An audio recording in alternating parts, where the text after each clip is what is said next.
greetings from Dharamsala, where I'm coming from. I didn't understand everything that Professor Somdeep Datta said, but I can make out that the similarity of our culture in offering scarves to our guests and gamcha here in Assam. When we have visitors in Dharamsala, I always joke to them saying that every office that you visit, you get offered a scarf. So when you go back home, you have to start a scarf shop because you have too many scarves. So I was thinking of now opening a gamcha shop somewhere because I received so many in the last 2-3 years. In fact, I have been traversing through Guwahati, but never had any engagement with universities and the public in Assam. This is my first visit to Guwahati with public engagements. Yesterday I spoke at 2 universities. Today we are speaking at 2 universities, and I'm I feel very honored and privileged to be speaking at this university, the Guwahati University, and also thank the Vice Chancellor Nanigyal Mohantaji for organizing this and creating this opportunity for us, and also thank the Registrar, Mr. Utpal Sharmaji, for welcoming us warmly. Professor Somdeep Datta has been very instrumental in organizing these programs here, so I'm also very thankful to him personally and his organization, Free Tibet, Voice from Assam. I think Professor Datta had already spoken quite a lot about Tibet's connection with northeast of India. Every time I come here, of course, we go to Arunachal Pradesh because we have few Tibetan communities there, but we don't have a community in Assam. We do have some Tibetans in Dimapur doing business and some in Shillong. But other than that, our population in the northeast is quite small. And when I met with Chief Minister Conrad Sangmaji of Meghalaya, he told me he's from Garo Hills. And his ancestors used to tell him that Garo people came from Tibet. So I said, in that case, Bodo, Tawang, we have all links with almost all the northeast people, and then of course with Burma as well. In Burma, they say 60% of the Burmese are Tibeto-Burmese.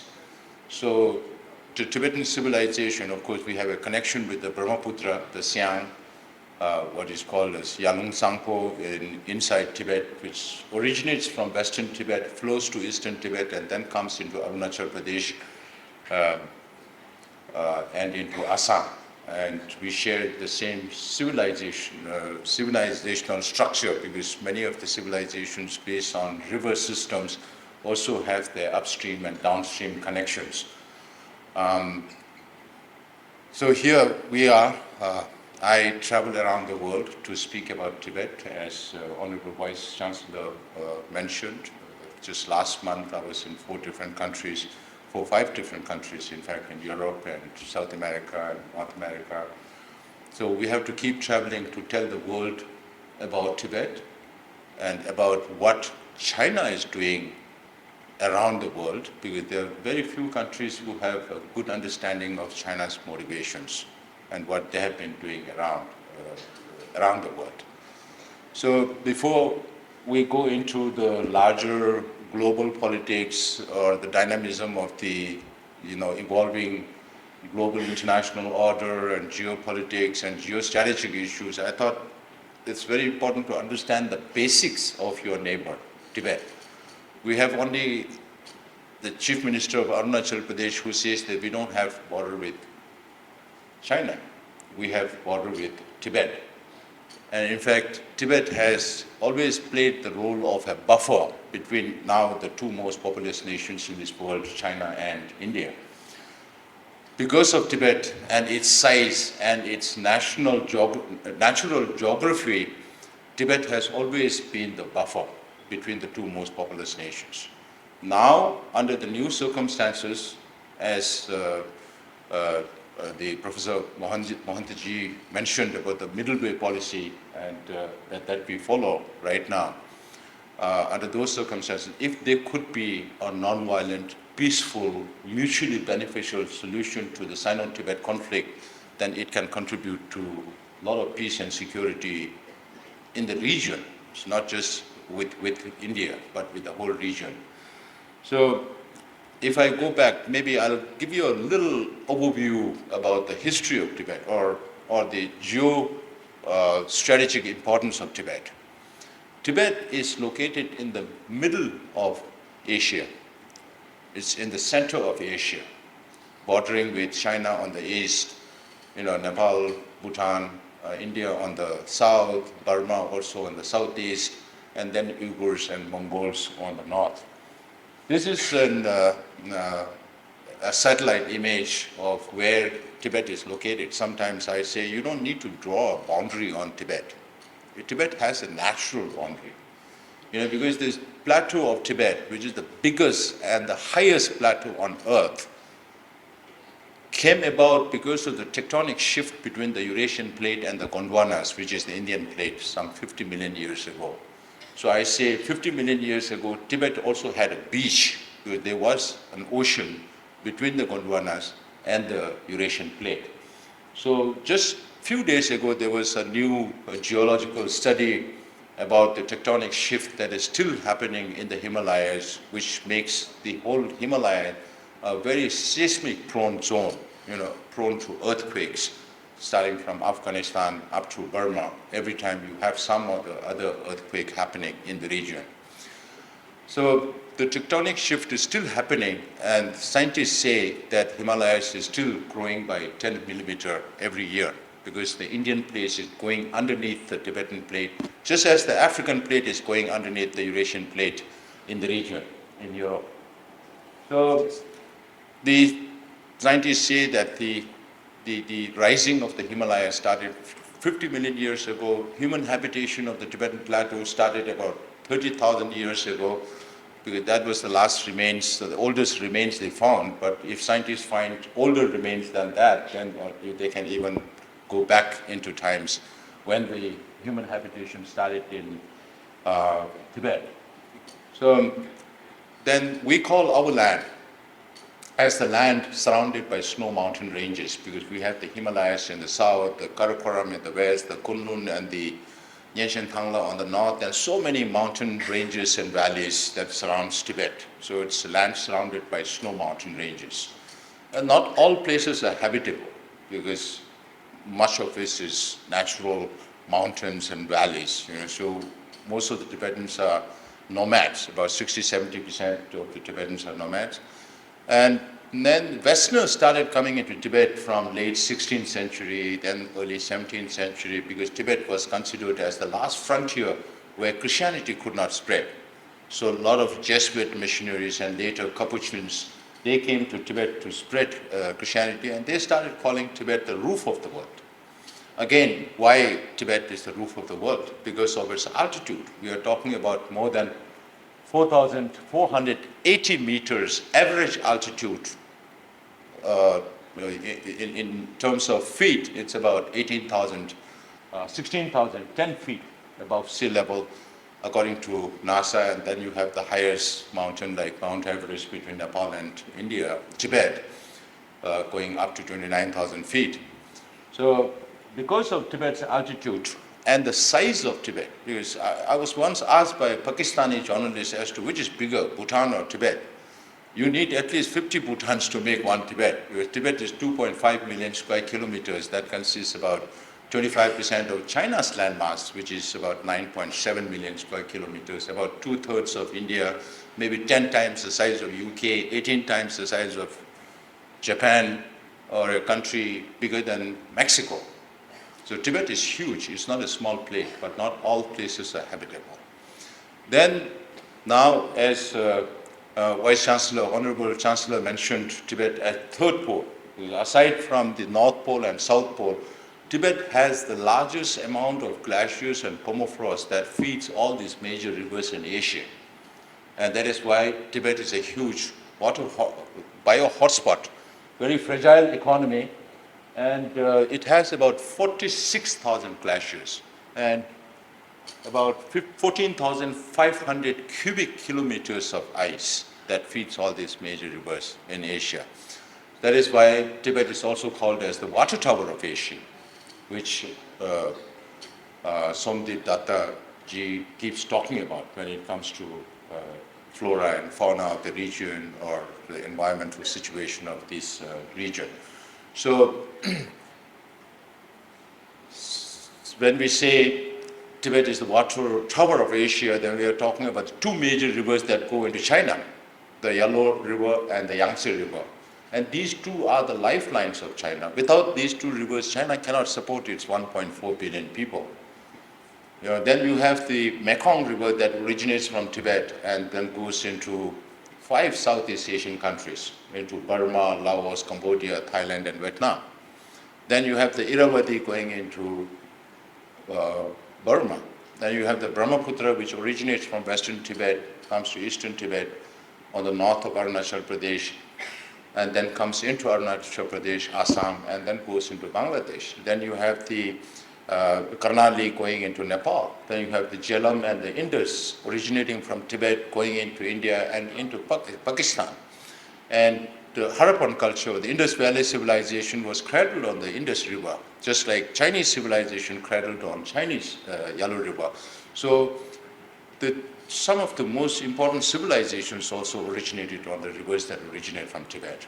And the countries that I mentioned, from Pakistan to India to Nepal to Bangladesh to Burma, Laos, Cambodia, Thailand, Vietnam to China, these 10 countries are some of the most densely populated areas in this world. So we are talking about serious food security and water security in future in the region if the downstream countries are not able to speak up to China, because China does not share any hydrological data with any of its downstream countries. Forget about water sharing agreements.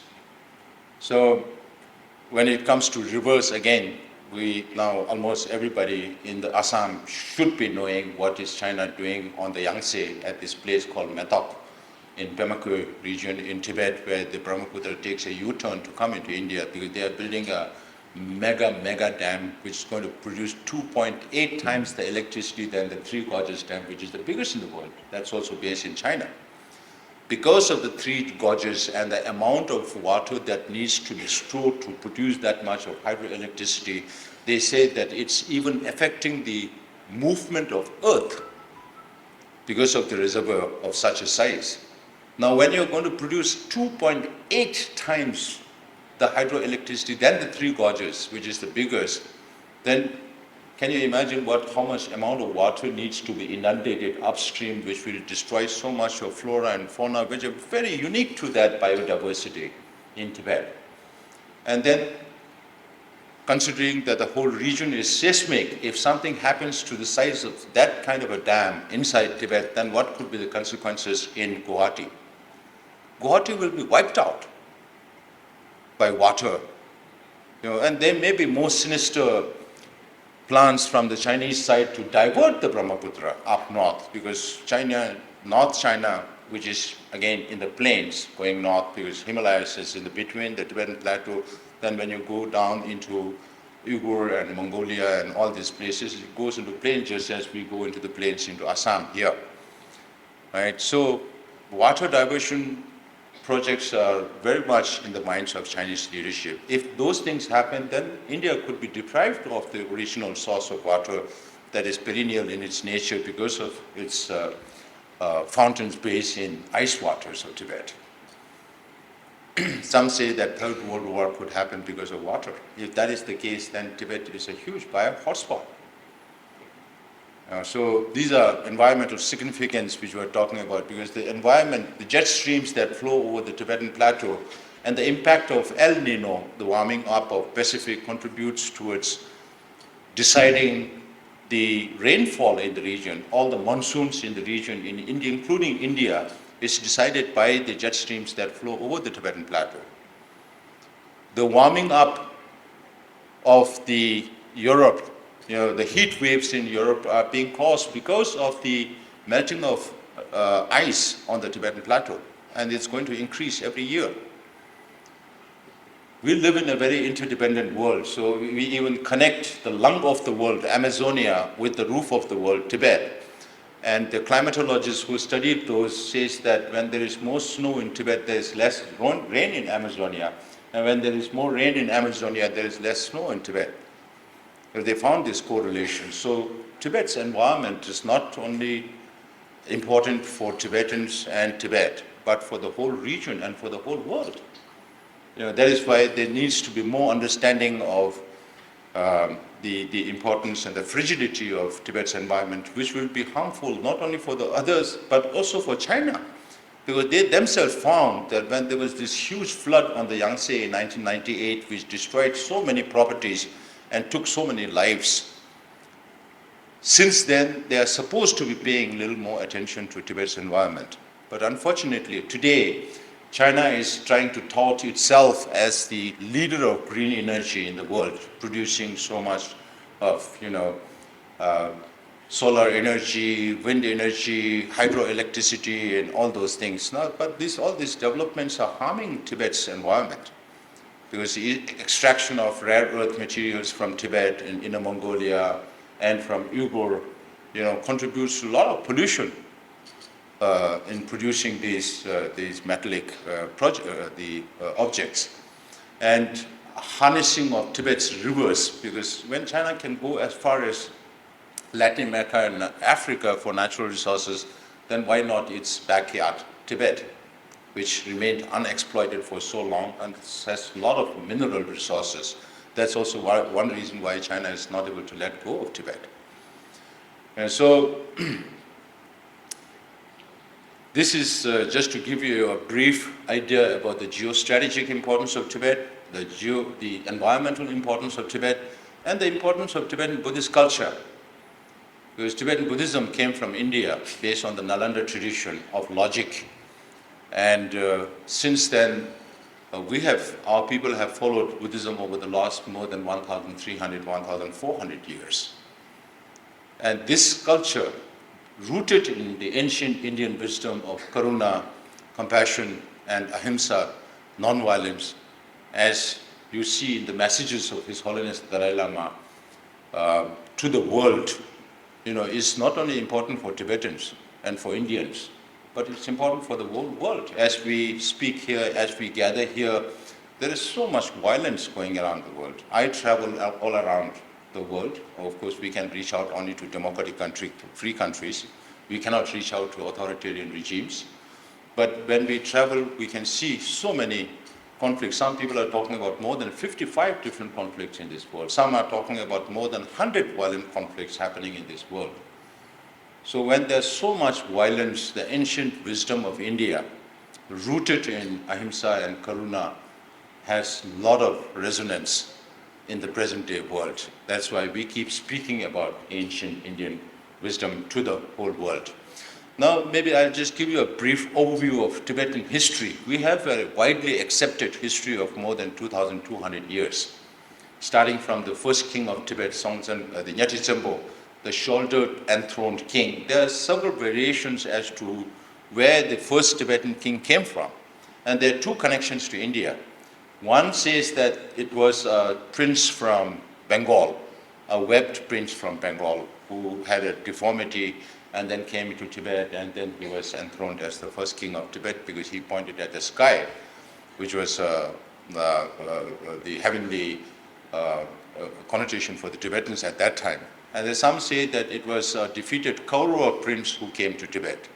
And some say that it is another boy from Tibet itself. So, but despite all the different versions, there are some connections with the first king of Tibet with that of India.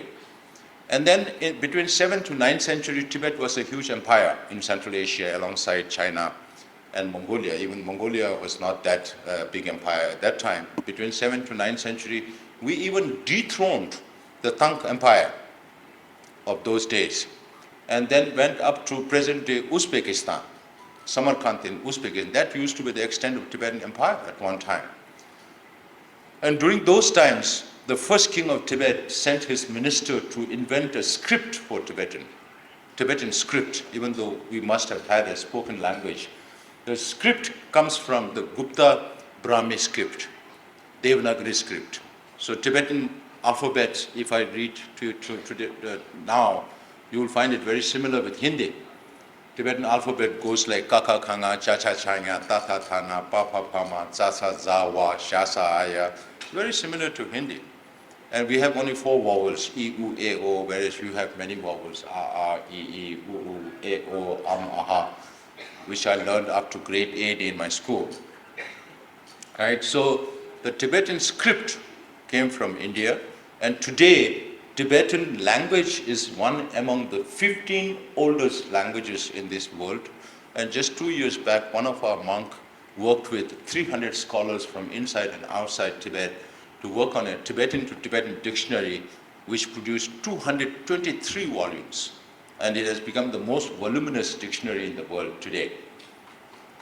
So what we did, when we invited Shantarakshita and Padmasambhava to Tibet to preach Buddhism, Shantarakshita's advice was, since you have a language of your own, why don't you transliterate every Buddhist text into Tibetan? And that was what we followed. So our Losawas, or the translators from 8th to 13th century, for about 5 centuries, before Buddhism almost vanished out of India, had transliterated every available Sanskrit and Pali Buddhist text into Tibetan. So today, Tibetan language is the only language, if you want to study Buddhism in its entirety, then Tibetan is the only language. We have more than 100,000 titles in Buddhism, including the main 110 texts of Buddha's teachings, and then 220 commentaries by Indian masters, and then there are a series of books where Tibetan masters have written commentaries on Buddha's teachings. So we have a very, very vast and very deep, and we are very proud to be a repository of one part of ancient Indian wisdom. So you can see, because we often get asked questions, oh, since Tibet is occupied by China, does Tibetan language have something to do with Chinese? Nothing to do with Chinese language, it's pictographic. So all this started, then we went through 400 years of disintegration. Tibet was ruled by small principalities and chieftains from 9th to 13th century. But even at the end of those disintegration, I was reading a part of history that concerns this region, when in 1206, Bakhtiyar Khilji sent 10,000 army into Tibet and only 100 returned back. I'm not saying all those 10,000 were killed by the Tibetans. I'm sure many have been killed on the way up and down also. But then even at the end of our disintegration, our people on the border were able to protect the border of Tibet. And it was not easy for everybody to come into Tibet, whether it's Westerners or neighboring countries. You have to climb Himalaya to come into Tibet. And for Tibetans also to go out, you have to climb those Himalayas, not just one, but many mountains and valleys, down mountains and valleys. So you need a special lung to be able to do that kind of a job. So, but between 10th to 11th century, many Tibetan translators walked into India to learn from Indian masters, and then took it back and started new Buddhist traditions inside Tibet. Then by 13th century, mid-13th century, Genghis Khan was becoming a big power in Central Asia, and we developed relations with the Mongols. We surrendered to the Mongols, otherwise our people would have been killed, because Mongolians were merciless through the expedition, because if they have to conquer Guwahati, first they go to Shillong, they kill everybody in Shillong, and by the time they reach Guwahati, everybody surrenders for fear of being decimated by the Mongols, because they were ruthless in their attempt, and they were looking for a spiritual master, which they found in Sikyong Penpa Tsering in Tibet.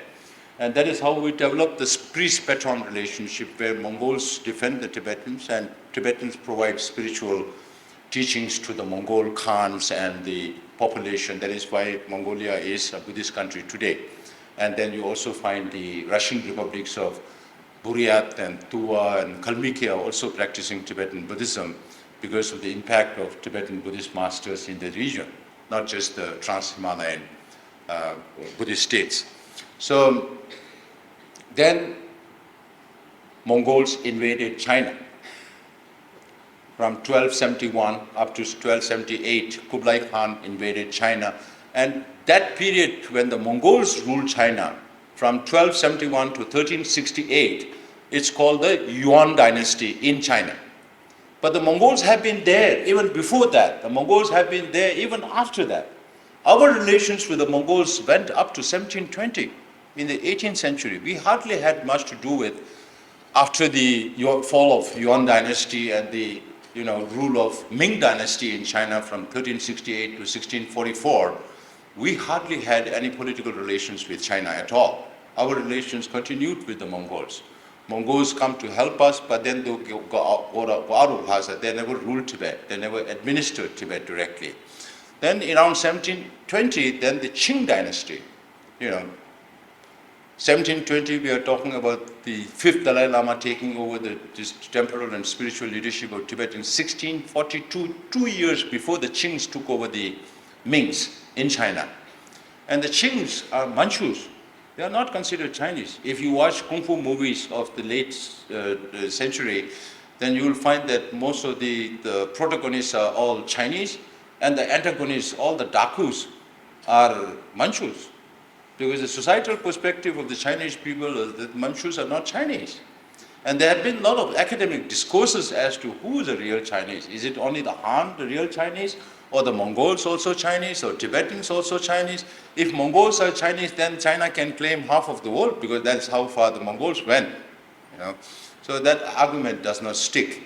So our relations with the Yuan, the Mongols, our relations with the Mings, our relations with the Qings. Qings had some influence on Tibet because they were most powerful between 1735 to 1795 for almost 60 years. Then again, they fell through the same rut. There was Western colonization, there was Opium War starting from 1830s, late 1830s, which Chinese leadership is even now talking about 100 years of humiliation. It starts counting from the Opium War when Western colonial powers exercised their control over China. When the Chinese themselves were not able to control themselves, how can they be responsible for Tibet? Then by the late 19th century, there was this British India, the Great Game. One of the former ambassadors, Dalip Sinha, had written a book called The Imperial Games in Tibet. And former secretary of the Ministry of External Affairs had also written a book called The Great Game in Tibet. So the Fractured Himalayas. So you have these books written by Indian scholars and diplomats, and then we also have books written by Western scholars also. So our relations with, then the beginning of 19th century, British India started invading Tibet. They came up to Lhasa in 1904 with the so-called Young Husband expedition. There was no Qing dynasty to defend Tibet. Tibetans had to defend for themselves. And then there was the invasion of northeast Tibet by a warlord called Mabufang. And there was invasion of Tibet from the eastern side in the Kham region from the Qing warlords. So we were attacked from all sides by the beginning of last century. And then His Holiness the 13th Dalai Lama had to escape into Mongolia, and then eventually he went to China and returned back to Tibet in 1909, December. And 3 months after that, again the Chinese were on the eastern side. The 13th Dalai Lama had to come into exile into India between 1910 to 1912. And then we removed every single Chinese from Tibet, not from the Tibet frontier, but through India. That is why you still find some Chinese in Kalimpong and Darjeeling area. Many of them were removed after 1962 war, the first ever war between India and China. And some of them are settled in Kolkata. Not all the Chinese in Kolkata are from Tibet, but they were traders as well. But some of them had come who didn't go back to China. They settled back in India after they were sent out of Tibet. So then the 13th Dalai Lama returned back to Tibet, reiterated Tibet's independence along with Mongolia, and then signed the 1914 agreement, the Shimla Agreement, which defines the boundary between India and Tibet, particularly in the Arunachal Pradesh region, the McMahon line. And it was signed by independent Tibet. The Chinese plenipotentiary was there, But he did take part in the initial discussions, but did not ratify the final agreement. It was signed between independent Tibet and British India. And the legacy of all these treaties of British India needs to be followed up by independent India. So from 1913-14 onwards, we had international treaties. Then during the Second World War, we were neutral. We didn't allow the Allies to send their supplies through Tibet. There were 2 representations from the United States government in Lhasa in 1942.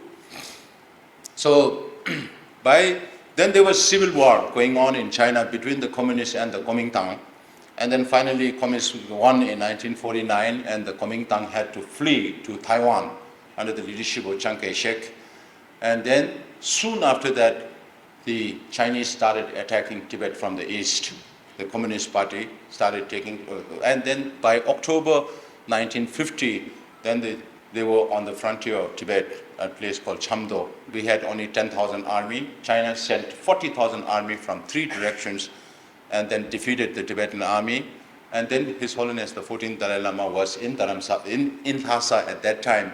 And under those very difficult circumstances, when we were being invaded, when we had to, deal with so many problems, His Holiness the Dalai Lama was only 15 years old. In 1950, he was persuaded to take the leadership. And then just 1 month after that, he had to come to Indian border in Chomo, a place called Yatung, just in case he had to leave because of China's invasion, or forceful invasion of Tibet. And then 7 months, then during those periods when he was in Yatung, then the Tibetan delegation were forced to sign this so-called 17-point agreement by the Chinese government on the threat of war and at the personal safety of the people who were involved in the negotiations. His Holiness tried to live under those provisions for 8 years. That also provided for quite a lot of autonomy. But then again, Chinese government trampled on every single point. During those periods, His Holiness tried to visit China in 1954-55. He saw how communist government functioned. Even though everything looked very orderly, there was no freedom for people to speak their mind. And then His Holiness was in India between 1956 and 57 for the 2500 Buddha Jayanti and visited the Indian Parliament. India was also in its nascent democracy just 10 years after independence. Even though everything looked very chaotic, everybody had the freedom to speak their mind. So Tibetans rose up against the Chinese in 1959. It was quelled by force by the Chinese authorities, and then His Holiness had to come into exile in 1959 and landed on Indian soil on March 31st in Arunachal Pradesh, and then came to Tezpur, your state, and His Holiness interacted with the international media for the first time from Tezpur and repudiated the 17-point agreement, and then was moved to Mussoorie for 1 year, at Birla House, stayed there for almost 1 year, and then tried to re-establish the government in exile, and that is where we are today. So my position as Sikyong is an elected post as political leader. Now we have had almost 25 years of governing ourselves. Since 2001, His Holiness started saying, I'm semi-retired. Then 2011, His Holiness said, I'm going to devolve all my political and administrative responsibilities. So these are just some of the developments that we have a parliament in exile, we have a cabinet in exile with 7 departments, we have our Supreme Justice Commission, but we don't handle any criminal cases because we live in India and we have to conform to Indian laws. So we handle only civil and administrative cases. We have our own election commission, our Auditor General's office, our Public Service Commission. So it's all thanks to the government of India and people of India for allowing us to exist in India. That is why we have become an exemplary exile government with a fully functional democratic polity that is not available with any other community, exile community outside of their country. So it's largely thanks to His Holiness and also to the government of India. So now, when I travel around the world, we follow what is called as the middle way policy. This is a Buddhist concept, Madhya Marg. Right? So when His Holiness says middle, then there are ends to it. Without ends, they cannot be middle. So one end is the historical status of Tibet as an independent state. And the other end is the current situation of occupied Tibet under the repressive Chinese government. So between these two, His Holiness is trying to seek a solution which is called genuine autonomy. Because Tibet is already referred to as a Tibet Autonomous Region, Tibet Autonomous Prefectures, Tibet Autonomous Counties and all that, but there's no real autonomy there. If you look at the Chinese constitution, it's one of the best constitutions, written constitutions in the world. But in practice, it is a totally different story. So you have, with China, you have one elephant's tusk to show to the world, this is Chinese constitution, and the real teeth, which is the Communist Party charter.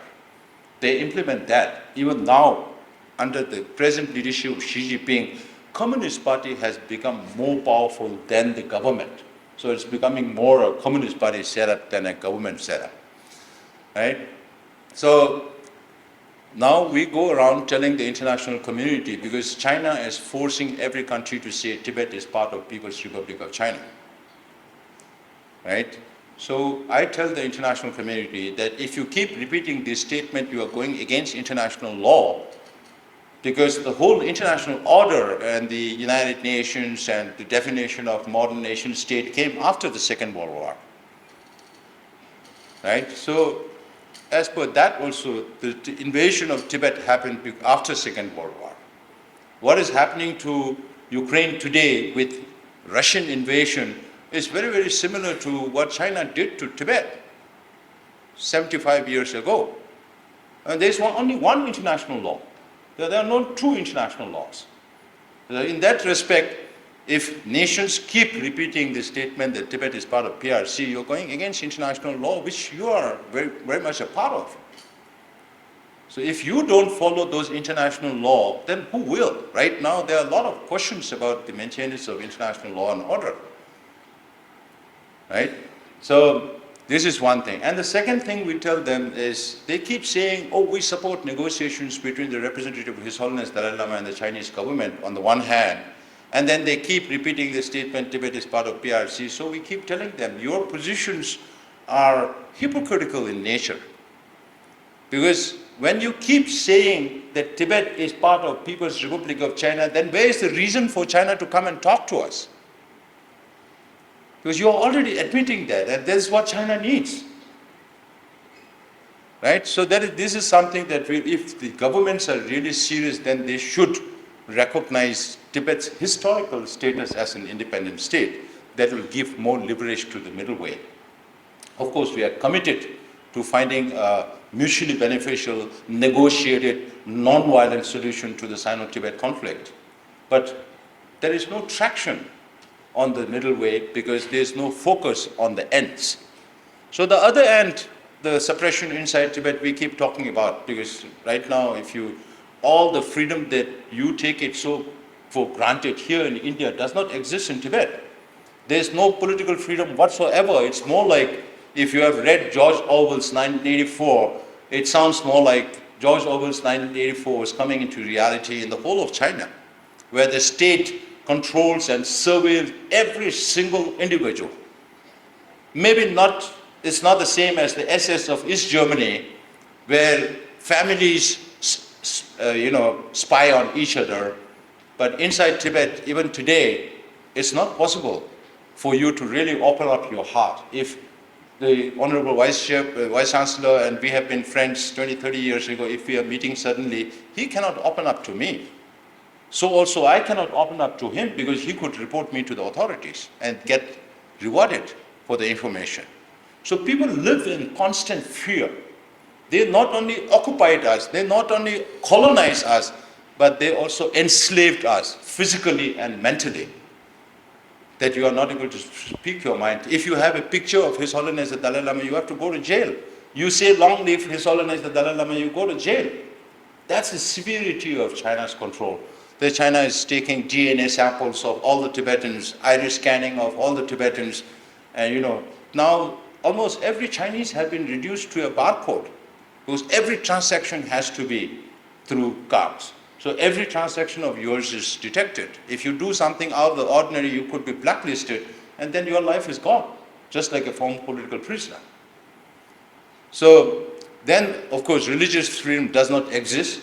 China right now, their overall policy is if there are no nationalities, then there will be no nationality issues. So which means, can you kill all the Tibetans? Can you kill all the Uyghur people? Can you kill all the Mongol people? You cannot, because that will amount to genocide.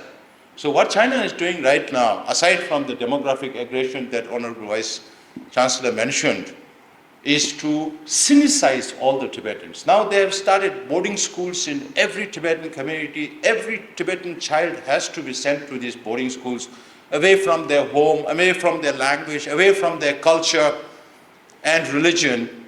And even 4-year-old kids have to go to these colonial-style boarding schools and watch only Chinese cartoons. When they come home, they don't speak Tibetan. So the whole idea is to change the whole lot of younger generations of Tibetans into Chinese. That is what's happening. We keep telling that to the international community. There have been reports by the special rapporteurs of the United Nations, but there was no discussion as such in the assembly. But those reports have been coming. The Freedom House and Human Rights Watch and all these international organizations also come out with human rights records in Tibet. And so also some governments come out with reports. So this is one thing. And one message that we have to send to the Chinese government is you cannot distort history. Whether it's with an individual human being, yesterday was past. For a nation also, yesterday was past. You cannot change history on the whims and fancies of some politicians in China or the UK. History is history. So that is why we keep reaching out to the international community, also make it a point to the Chinese government not to disinform the world about Tibet's history. And that is why I also carry these 2 books with me all the time. Because one is looking at the history of Tibet from an international legal perspective, pre-1945 Second World War, or after the definition of modern nation state. It's written by Michael van Praag and his partner, Meek Boltius. They worked for about 7 years with about 70, 80 scholars from Central Asia, not just from Tibet, and came out with this book and proves that Tibet has never been considered a part of China. And then I also carried this rather heavy book, where the English version should be out soon, which will be about 1,300 pages. It's not written in a historical format, but it's more an argument as to how Tibet is not part of China, according to imperial Chinese historical records. And this is written by a Chinese professor, Lao Han Shan. He is based in Las Vegas now. And when he was in school, the Chinese government used to teach them that Tibet has been part of China since ancient times.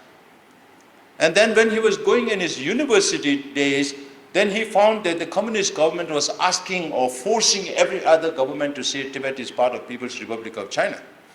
So he was intrigued as a Chinese as to why the communist government is doing this if Tibet had been part of China since ancient times. So after his retirement, he went to into the Chinese Communist Party website and downloaded all the imperial historical records from 1271 to 1368, the Yuan, 1368 to 1644, the Ming, and 1644 to 1911, the Qings. And he proves that imperial China, they are supposed to have a very meticulous way of maintaining records. Imperial Chinese historical records does not prove that Tibet was part of China. So these are 2 strong arguments, other than, of course, a lot of books now written by Western scholars and Indian scholars on Tibetan history. And then this message to the international community, that's why we have been working with not just speaking the talk, but we also reach out to governments. From 2022 to 2024, soon after I came into this office, we worked with the United States Congress for 2 long years to get this Resolve Tibet Act passed in the US, and it was signed into law by President Trump during his first presidency in 2020, because only one country in the whole world that has a law on Tibet is the United States. It's called the Tibet Policy Act of 2002. That was amended to Tibet Support and Policy Act of 2020 that mentions, and then we got this 2024, the Resolve Tibet Act passed, because Chinese government keeps saying there is no Tibet problem, that Tibet is a socialist paradise. So if there is no Tibet problem, and if Tibet is a socialist paradise, then why don't you allow people from outside to see Tibet for themselves, whether it's a paradise or a hell? So these kind of arguments we have to keep making in the law. Then the second part of the law talks about, which the Honorable Vice Chancellor also mentioned, about self-determination for the Tibetan people's right to have self-determination.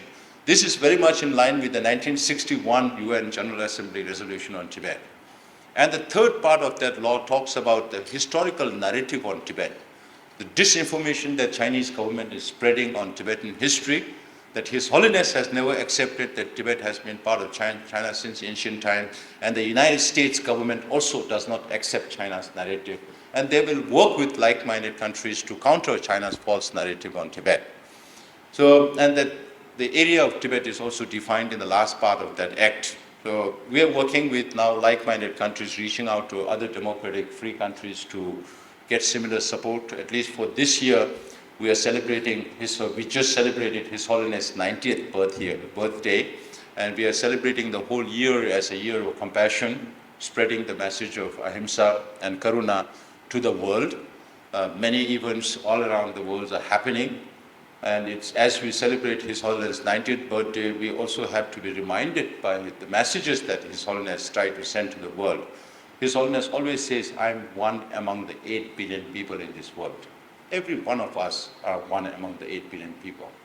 So as one human individual, His Holiness says, my responsibility is to promote human values that every religion speaks about. Even non-believers speaks about these values, right, of value of compassion, non-violence, freedom, human dignity, democracy, all those things which the Western world, Western free world speaks about.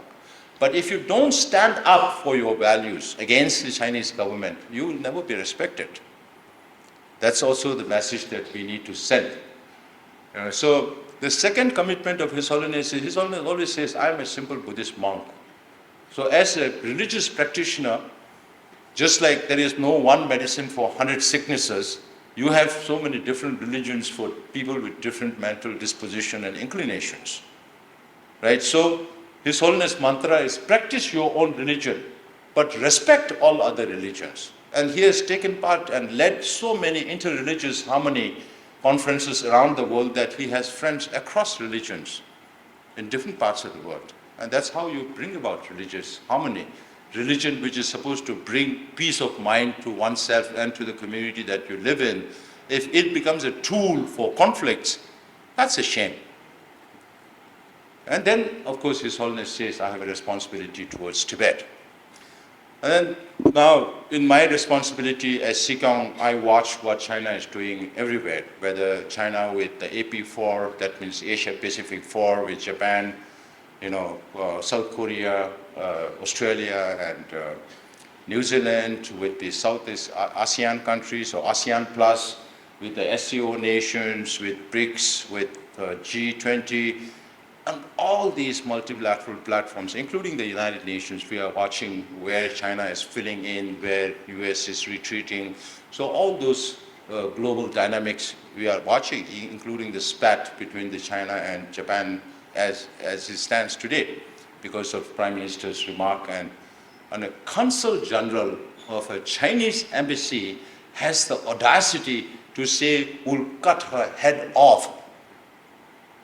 That is where diplomacy has reached now. Diplomats are not supposed to say these nasty words.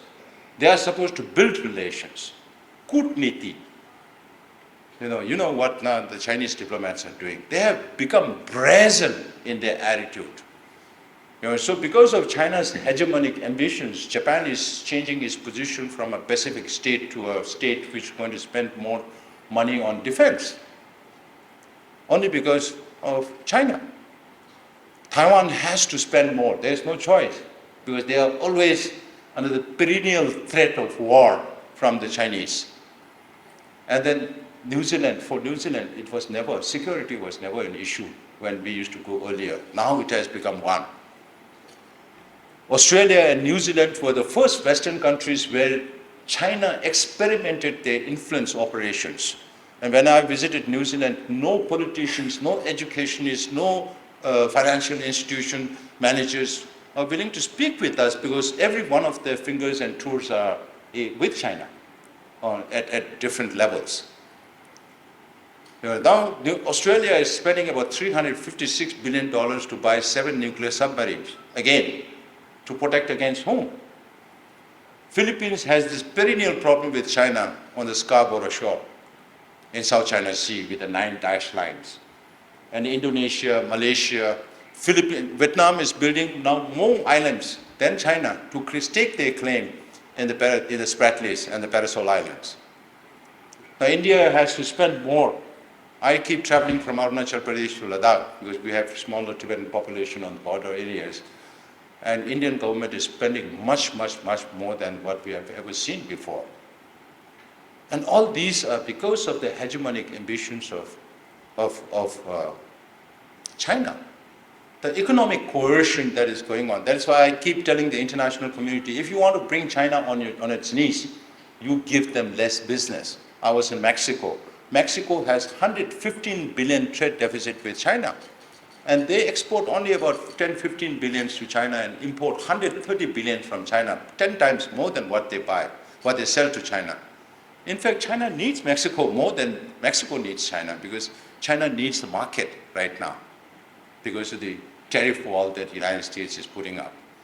The United States has more than 300 billion trade deficit with China. The 27 EU countries have more than 400 billion trade deficit with China.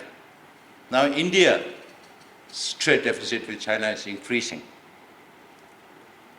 above 100 billion.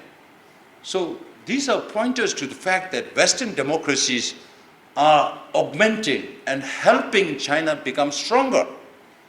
And some of my friends in Europe say, oh, the dragon is biting at us. Then I tell them, dragon at one time was very weak. Who made the dragon so powerful to be able to bite at you? It's because of Japanese investment. It's because of Taiwanese investment. It's because of Europe, America. You don't have to read that many books. Read one book on Kissinger on China. You will understand how much America has supported China for what it has become today.